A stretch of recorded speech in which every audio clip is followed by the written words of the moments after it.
Well, now, guess what? There is now a subsidiary podcast based on the old 40/40 Men, which you might recognize me from, me and my partner Greg. But Greg's been kind of pulled away for some other things he needs to do, so we've kind of rebranded a little bit.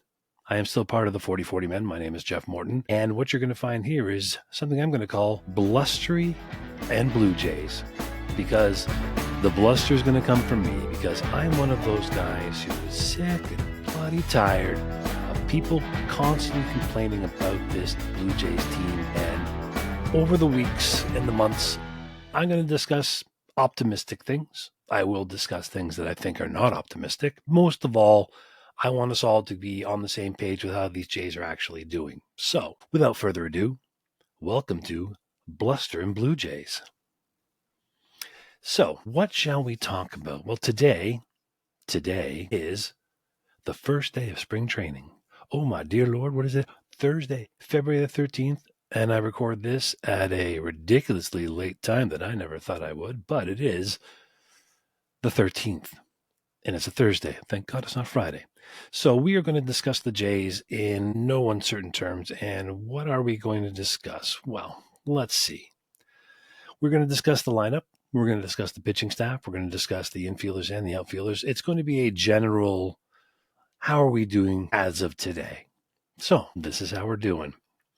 It's spring training time. Also, if you're getting us on YouTube, feel free to like and subscribe. If you're watching this on anything else, or if you're listening to this on any of the other places where you get your podcast, please let them know how much you love listening to my deep, dulcet tones. You may have seen me occasionally also on the podcast called The Walk Off. I highly recommend you watch this or listen to The Walk Off, which is done by a couple of wonderfully brilliant comedians. So if you don't mind, just check them out. And Scott Belford is the host with Adam Mack, and they've been doing this for about 3 years, and they are one of the best podcasts. Also, I would recommend going to see Blue Jays Today. The boys on there are fantastic as well. And I decided to get back into the launch sphere because this is what I love. I love my team. Look how much I love the team. See that? That's love. That's love. Okay, so assessing the lineup. Where do we start first? We're going to start with the infield. So, as it stands now, it looks like we are getting Alejandro Kirk as our catcher, Vladdy at first, Andres Jimenez as our second baseman, Bo Bichette at short, and tentatively Ernie Clement at third, which is a decent way to start things. I see Bo having a wicked comeback. I don't see him being as bad as he was last year. He had lots of injuries. I'm sure there's a lot going on. And maybe now that he's cut his hair, he's lifted all that extra weight off his body, and here we go. It's time for Bo to be let loose. And the one thing I find interesting, I was looking at baseballreference.com, and I wanted to see what the projections were for Bo Bichette. Well, let me tell you, they expect him to get 111 hits this year, which is strange because aside from last year, he was leading or close to leading the league in hits with a minimum of 179 hits. So to think that he had about 70 last year and he's going to come back this year, I see him going back to his normal form. This is a walk year for him. He hasn't signed a contract extension. There's been no discussions at all, as much as there's been ridiculous amounts of talk about Vladdy's extension. Nobody's talking about Bo. Why? Because of what happened last year. This time, he's going to get a chance to prove himself, and being the competitor that he is, with the good bat-to-ball skills that he has, I think you can count on him to get back up there near the league leader in hits. So we're going to say he's probably going to be among the league leader in hits. He's not going to get 111 hits. The only way he does that is if he gets hurt. I have full faith in him offensively. Defensively, ideally, I would have switched him and Jimenez between second and short, but that's been a discussion for years, and Bo has maintained his shortstop position, so hopefully he's just going to get better. Let's see. When it comes to Ernie Clement is going to be our third baseman tentatively, but I think what the upside of the position will be, since we didn't get Alex Bregman and we didn't sign any other third baseman, is I think they're going to probably try and test out Aurelvis Martinez at third base again, because they had him at at second base for a while, and they were training him there. But with Andres Jimenez here, we need that power. So if we're not going to get the power of a Bregman or we're not getting the power of Pete Alonso, which we were flirting with for the entire offseason, I'd say look for Orelvis to be there, if not from the beginning of the season, sometime into May. I love Ernie Clement as a player. I think he's fantastic. He was a Gold Glove finalist for third base, and he didn't play that much time there last year. So in that respect, it'd be okay if he was there, but I think Ernie is better suited as a bench utility player with a little bit of pop and definitely some good bat-to-ball skills. Probably the best of the middle infield types that we've had on the team all through last year. So that's where we're at. If we signed Pete Alonso and Vlad went to third, that would have been an interesting thing. But as it stands now, those are your starting four. Probably Will Wagner will be your DH/infield guy as well. I could see him getting reps at third and second and first because we want to get his bat in the lineup. Because I'm telling you, this guy is going to go off this year. He showed glimpses of it last year. He has had great on-base skills through his entire minor league career so far. So why not? And he's all jacked up because, Daddy made the Hall of Fame. So, he's going to be super excited to get in there, and maybe that pedigree will, rub off on him, and we'll see, the player that everybody believes he can be. Now, our issues with our infield is that we have a lot of people that do the same thing. So with the trade of Spencer Horwitz, that was definitely a good beginning. And he's injured, interestingly enough. Who else did we have last year? Leo Jimenez will probably be on there as your backup, highly underrated infielder. I think his bat is going to be better than people think it's going to be. But that leaves people like David Schneider's probably not going to play infield. If he makes the team, he's going to be, fourth outfielder, left fielder type. Maybe the spell Anthony Santander.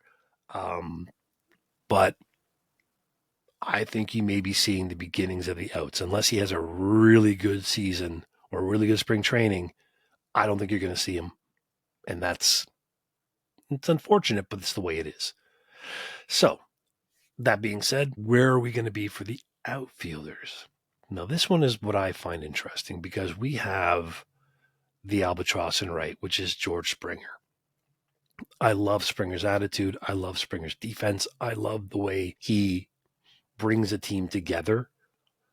But he has been declining for 5 years straight from when we got him until now. We've got this year and another year of paying him $25 million a year. Now, with the way our luxury tax situation is, that's not ideal. Unfortunately, because of his performance, I don't think he's tradable. So he's our right fielder. Also, is he going to be our leadoff hitter? If George Springer is our leadoff hitter, we have problems. And I'll say that right off the bat. We have problems. He needs to be down in the order unless he proves that he's going to have a comeback year and he starts hitting the ball the way he used to be able to. But I don't see that happening. I think you have to limit him to about 120 games a year. That's it. Make sure his knees are okay. He's getting up there in age. He's at 35 years old, which ain't no spring chicken in the baseball worlds. So we got to watch out with what he's doing. Use him as he's best used, which to me would be our fourth outfielder. That's how I would use him, but that's not going to happen. So what about the rest? Well, Dalton Varsho, I love him. I think he's fantastic. I think he's going to have a better year at the plate as well. He's also been having surgery.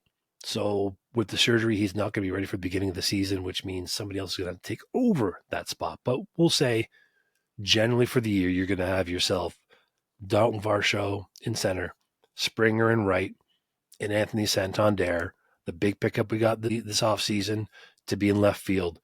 And he's going to provide the power that we need.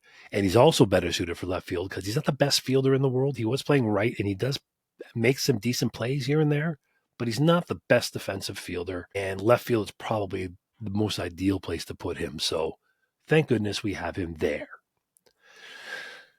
So who's our fourth outfielder?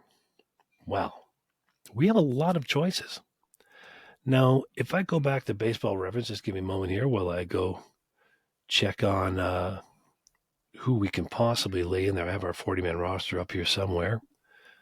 Let's see now. Okay, so for a 40-man roster, looking at people like Joey Loperfido. Okay, that's That's decent. You know, Nathan Lucas, Jonathan Clase, who is a speed demon. So, Joey Leperfido, Jonathan Clase, Stuart Baroa, Nathan Lucas, and don't forget Alan Roden, which to me is your dark horse candidate to make this team because he's been done nothing but hit. He's got decent outfield defense. He seems to be the kind of guy that we need. Only problem is he is not on our 40-man roster. So someone would have to go. Right now, Loperfido, Class A, they're on our 40-man. Addison Barger is there. He can also play decent outfield as well, and he's got some power. So we have raised the floor of our team because now our utility players are much better than they were last year. And they have another season under their belt. We showed a lot of guys how to play the majors last year, and they all did pretty darn well for themselves. So, with that being said, I would go for Loperfido just because he seems to have the better pedigree. He's had some time all last season playing in the majors. So I think they will give him a longer leash because he's had that experience. But don't give up on the other ones. And what that means is we have better depth. And that's something we have not had a lot of is depth in the outfield. We've had infield depth coming up the wazoo. We have not had outfield depth. Now we have people we can use, or we have people we can use in trades. Because I'm telling you, we are still, unless one of these guys bust out, like a Elvis makes and starts hitting taters, we still have a bit of a power problem. We have a good bat-to-ball skills for most of our players now. I think the on-base percentages are going to be great. I hope we take advantage of the running game a little bit more, especially if we get a guy like Jonathan Clase as our fourth outfielder. We have guys that can run. We should run. Now I'm not even going to get into, in this episode, all the changes made in the organizational aspect of things. But we have new hitting coach from Minnesota. We have some new pitching guys coming in there as well. Infield, there's a lot of changes made to the coaching staff, and hopefully those changes are for the better because it's the last stand for the boys. Atkins and Shapiro. Shapiro's last year on his contract. Atkins got one more. How he managed to pull that off, I don't get. But they are better at their jobs than people think they are. The only thing that this team has been horrid at is their draft record. And I put that with a caveat because we have 8 pitchers that either went Tommy John or elbow surgery last year. 8. And they're all like Ricky Tiedemann, Barriera, guys like that. Guys who are, Chad Dallas, guys who are really high on the radar who could boost our organizational rankings higher. Because we have been really bad at developing pitching, terrible at it. And that leads us into our starting 5 rotation. So this would be pretty easy off the top right now. Who's our opening day guy? That's an interesting question because we would normally say probably Gausman or Barrios. Personally, because of the year he had last year, I think Barrios has earned it, but I think Gausman is more of a 1. At this point in his career with the guys we have, I don't think we actually have a 1. We don't have a 1. We have we have 2s and 3s. All these guys are 2s and 3s. Now, Bowden Francis has a chance to become a 1, I think. Jake Bloss, the guy we got in the fleecing trade of Yusei Kikuchi, between him, Will Wagner, and Joey Loperfido, all 3 of those guys could make the team. And there's no more Kikuchi. He's out pitching with the Angels. For whatever reason, he's pitching for the Angels. I don't get it. Maybe he wanted to be closer to home. I get it. The Japanese guys want to be closer to home. That's cool. But Yusei's now he's their number 1. Yusei's not a number 1. He's a 3. But that just tells you the state of the Angels again. We'll get into other teams in another episode. But that's where Yusei is. And so Houston gets him for 2 months. And we picked up 3 guys that can go forward and help our team. Maybe one of the greatest trades Ross Atkins has ever made, that the Blue Jays have ever made in general, if these guys turn out to be who they are. All right. So Jake Bloss is basically listed as our 7th starter. Okay. Because you basically got yourself, as I said, Barrios, Gausman, Bassett. Then you'll have Max Scherzer, who I love because of his competitiveness and the fact that he's won. That is something this team has not had, is somebody who has won, who is a fierce competitor. Now, if you expect him to pitch more than 120 to 150 innings, you're mad. He'll pitch 5 innings at a time, 6 at a time, maybe. I think that's where he's going to be at most of the time. And he'll have Yariel Rodriguez, who is listed as our 6th starter in the bullpen. So he can back him up, no problem. Even be like you do with an opener sometimes. But Jake Bloss is down there now. Easton Lucas is looking good. There's just a bunch of guys who are possibilities. Adam Macko is coming back from surgery. He's one that we got from Seattle. And that's another one. If we can get Adam Macko eventually on our team, playing with Eric Swanson, if he has a good season, another pretty decent trade. You know, Teoscar spent 1 year in Seattle. Now we're going to get 2, 3, 4 years of these other guys. Atkins knows how to make a trade. He seems to be pretty good at it right now. The Jimenez trade, he gave up a guy who's injured. And he got, maybe our starting shortstop for the next 6 years? Because we all think Bo might not sign. But maybe he will. Maybe the things go well. Maybe we have one of those seasons where everything goes well. And if it's that one of those seasons, you never know what might change people's minds. Now, if you're going in the bullpen, and I forgot to mention Bowden Francis is our 5th starter, but he will move up. I see possibly one of these guys getting traded eventually, especially if Jake Bloss is having a good season. I can see Chris Bassett being traded, possibly, even if we are doing well. So now if we go to our bullpen, what do we have here? Let me see. What do we have here? Well, on our 25-man roster, let's see. You got your Jeff Hoffmans, Yimi Garcia, Eric Swanson. So that's a pretty good 3 right there. Chad Green, 4. That's pretty good 4 right there. Yariel Rodriguez is 5. Nick Sandlin, who we got from that trade, is in there. Josh Walker we signed. Another guy, and he's a lefty, and we definitely need a lefty in the bullpen. Brendan Little did a great job last year as our lefty out of the pen. So having another one would be great for him. Ryan Burr did pretty well. There are a lot of guys who did pretty decently when they were here, and they definitely could maybe take a step forward as well. We have a team where there's so many guys that need to take a step forward. And I'm glad that we actually have guys within the system that we can put in that can do this rather than having to buy every player. That's why I was never really upset if we lost Bregman. I didn't think Bregman was a good fit here, especially for what he wanted. And the fact that he signed a $120 million with 2 opt-outs with Boston, $40 million a year for him? Vladdy's not worth $40 million. Well, maybe he will be. But if Vladdy's going to be worth 40, how's Bregman worth 40? It's a huge overpay on Boston's part, and I don't know why they did. I would have made a trade for Arenado. Boy, I'm getting old. The brain's getting a little off me here. Arenado would have been a good shot for them. Smaller place to play. He really wants to be there. It could be a resurgence for him, but that never happened. I don't know what St. Louis is doing, but man, they definitely screwed the pooch, shall we say, when it comes to this. So our bullpen definitely has possibilities of not being the worst. We were like literally the worst bullpen, one of the worst bullpens of the past 5 years, not just last year. We were terrible. A lot of guys regressed. A lot of guys got hurt. We had a lot of guys hurt. I am a little worried about Hoffman because other teams were as well, but that's the only reason why. So I think some teams were looking at Hoffman as being a starter, and that's what they wanted to do with him, but he didn't want to do that. So here we are. Now, you have Zach Pop in the background as well. Who else do we have as our bullpen guys? Possibly. Not many others. So these are the guys we want. And these are the guys we think can take us. Jose Quas, Brett DeGeis, Luis de los Santos. There's other guys who are in there. But the only other thing I can see is there's a possibility, maybe, for a battle for our catching business, backup catching. We have Tyler Heinen, who we keep using.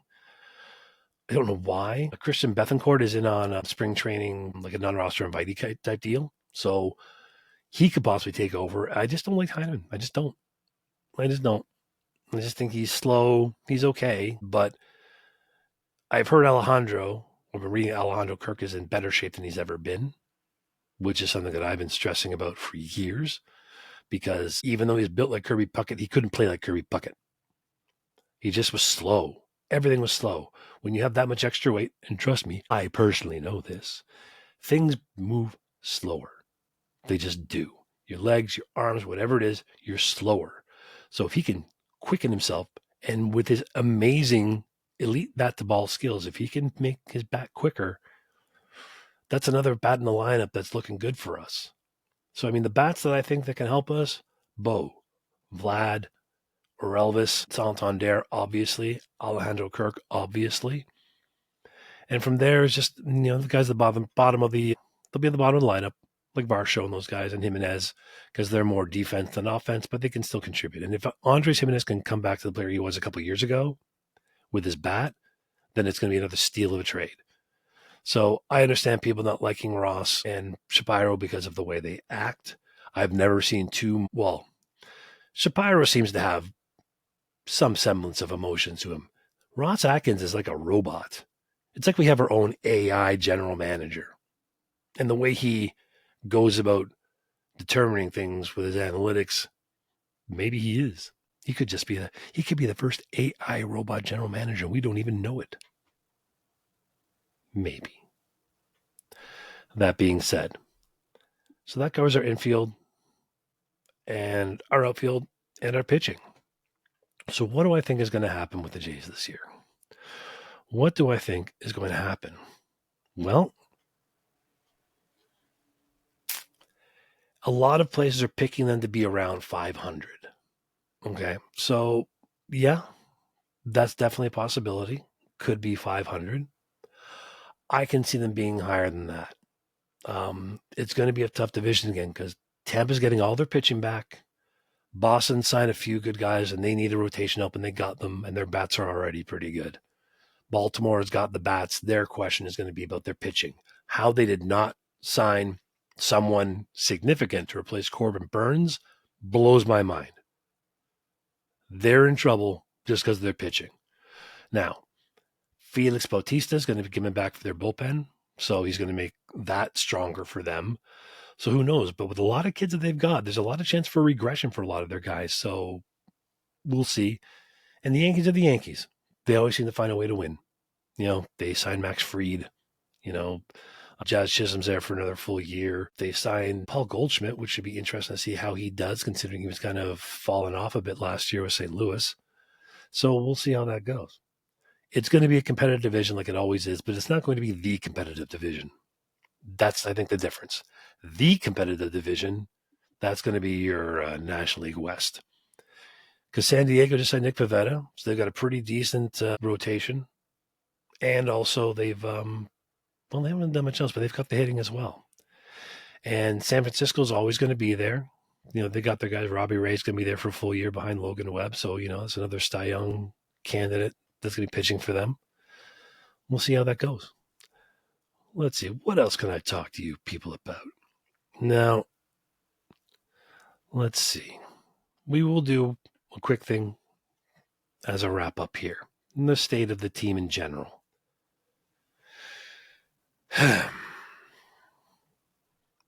We're in a better position than most Blue Jays fans give the team credit for.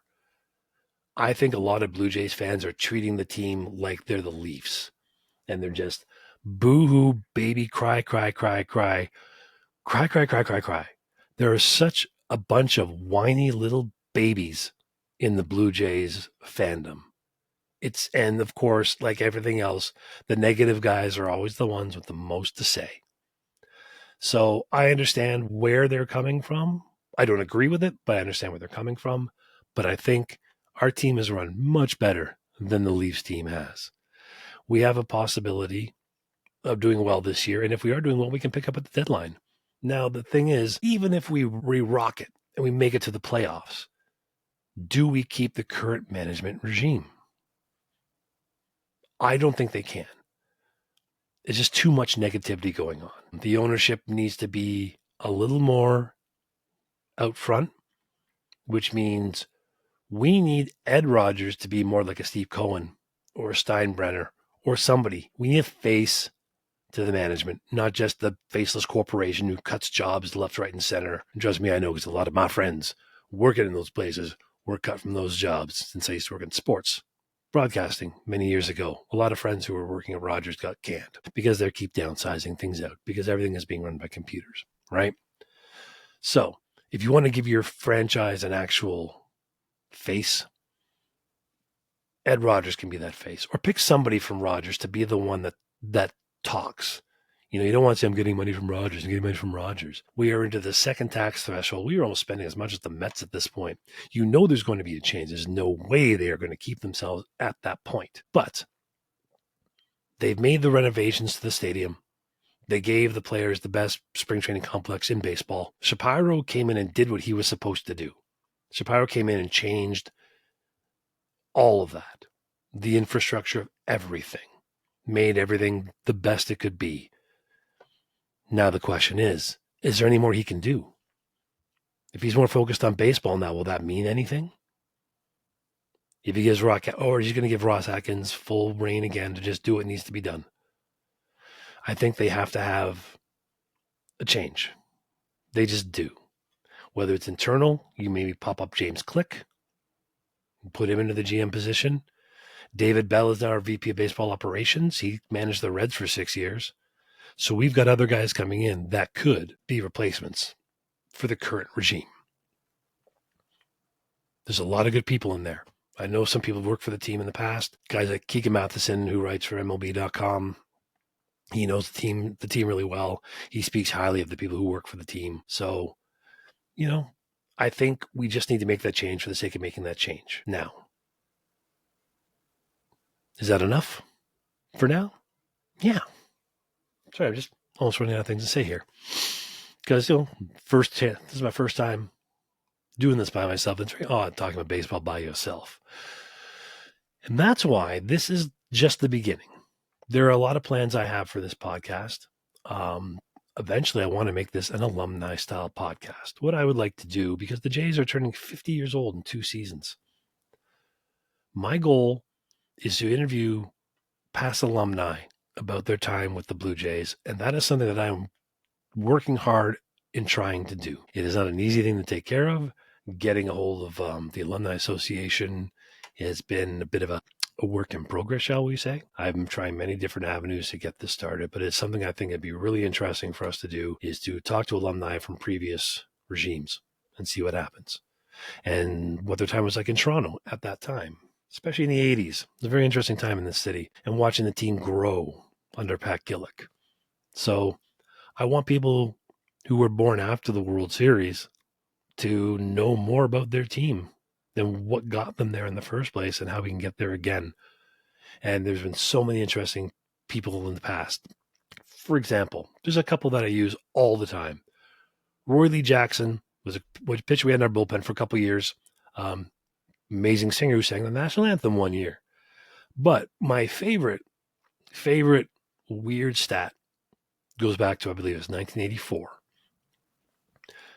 Dave Collins was a Coke bottle glasses wearing dude who played for us for a couple of years, an outfielder. He is still, to this day, the single season stolen base leader for the Toronto Blue Jays with 60. No one in team history has ever stolen more than 60, even in the rolling 80s when people were running like mad. Guys like, Tim Raines, Ricky Henderson, guys like that who are stealing 100 bases a year. We've never had that guy. Shannon Stewart stole 54. I think that's the biggest we've ever had. So I would like to see somebody break that freaking record sometime in my lifetime. But just goes to show that history of teams are interesting. And there's always something you never really expect to see. In the coming weeks, I'll tell you more things about what I expect from the organization in general. Other changes that I would make to the Rogers Center, and people I think that we should start bringing in or think of bringing in for next year on the team. But for now, we have a good team so far on paper. I think the additions we made answer a lot of questions. And again, I think it raises our ceiling and it raised our floor immensely. And for that, I can thank Atkins. Even though it was a slow start, people always forget in the offseason, you've got to let the offseason play out. People were freaking out in December, including my fellow members of the Walk Off podcast, freaking out that we weren't signing anybody. You have to give it time. And we did, and we got who I got. And if you've watched anything from me online last year, If you see me anywhere, I said from the beginning, Anthony Santander is their target. And I was right. I love being right. I'm not always right, but I was right.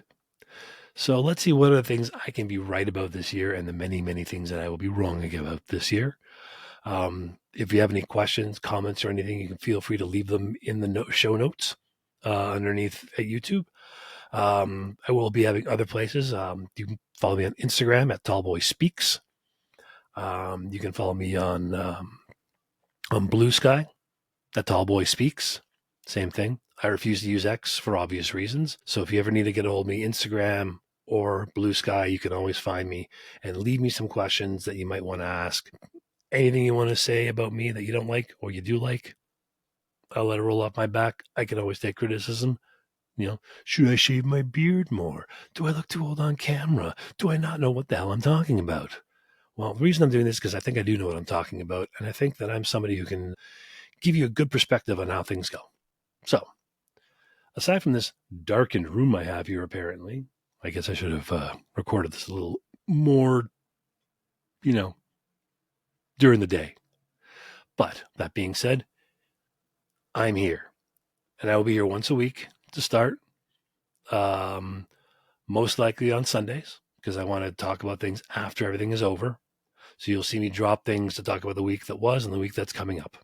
Hoping to have some occasional guests, not just alumni, but other people in the business come on here and talk about baseball. That will be a part of the thing. But generally, you're going to see me, Jeff Morton, the tall boy. And I want to thank you for checking out my first podcast on my own. It's been interesting, to say the least. I'm thoroughly enjoying this, and I am going to thoroughly enjoy another great season of Blue Jays baseball, and I hope you all do too. Don't be an angry, busybody little cranky pants. I'm sick and tired of those Blue Jay fans. Let's hear from the fans who've got optimism.